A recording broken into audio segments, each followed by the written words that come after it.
Doa selesai. Baiklah, anak-anak, tujuan dari pembelajaran ini adalah satu, peserta didik diharapkan mampu menjelaskan arti dari sholat jamaah dan sholat qashar. Yang kedua, menyebutkan sholat yang dapat dijamak dan qashar. Dan yang terakhir, dapat menghafal niat sholat jamaah dan qashar. Baiklah, Ibu akan membahas yang pertama, yaitu tentang sholat jamaah. Sebelumnya di sini ada yang tahu apa arti dari jamaah? Tidak, Bu. Jamaah artinya kumpul atau gabung. Jadi sholat jamaah adalah dua sholat fardu yang dikerjakan dalam satu waktu atau digabungkan. Bisa diulangi? Sholat jamaah adalah dua sholat fardu yang dikerjakan dalam satu waktu atau digabungkan. Diulangi lagi ya. Sholat jamaah adalah sholat yang digabungkan, dua sholat fardu yang digabungkan dalam satu waktu atau digabungkan. Nah, di sini apa sih yang dimaksud dengan sholat jamaah? Sebelumnya ada yang tahu sholat fardu itu sholat apa?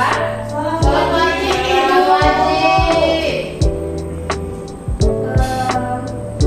Sholat wajib itu ada berapa?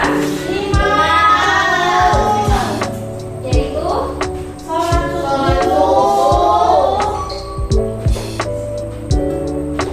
subuh, asar, Maghrib. zuhur, asar, Maghrib. isya. Nah, dari kelima sholat ini tidak semuanya bisa dijamak. Yaitu yang hanya bisa dijamak adalah sholat zuhur dengan asar, sholat maghrib dengan isya. Tapi yang tidak bisa dijamak yaitu sholat subuh. Dari keempat sholat fardu ini, sesuai dengan pengertiannya tadi, jadi ada dua sholat fardu yang dikerjakan dalam satu waktu. Apa aja kira-kira? Yaitu sholat zuhur, asar, Maghrib. Isya. subuh kan tidak bisa dijamak, jadi subuh tidak ikut masuk dalam sholat jamaah. Nah, dari keempat sholat ini kita kelompokkan menjadi dua, yaitu sholat zuhur dengan asar, maghrib dengan isya. Jadi kalau mau menggabungkan sholat harus sesuai dengan kelompoknya. Tidak boleh ya kalau misalnya berbeda dengan kelompoknya. Contohnya misalnya harus zuhur dengan asar atau asar dengan zuhur, maghrib dengan isya atau isya dengan maghrib. Tidak boleh kalau misalnya zuhur dengan maghrib, asar dengan isya, itu tidak boleh ya. Iya. Karena tidak sesuai dengan kelompoknya. Baiklah, dilihat dari pelaksanaan sholat jamaah. Sholat jamaah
kebalikannya.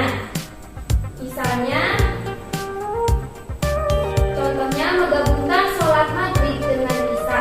Kira-kira sholat maghrib dengan isya itu duluan mana? Maghrib. Jadi sholat isyanya yang kedua.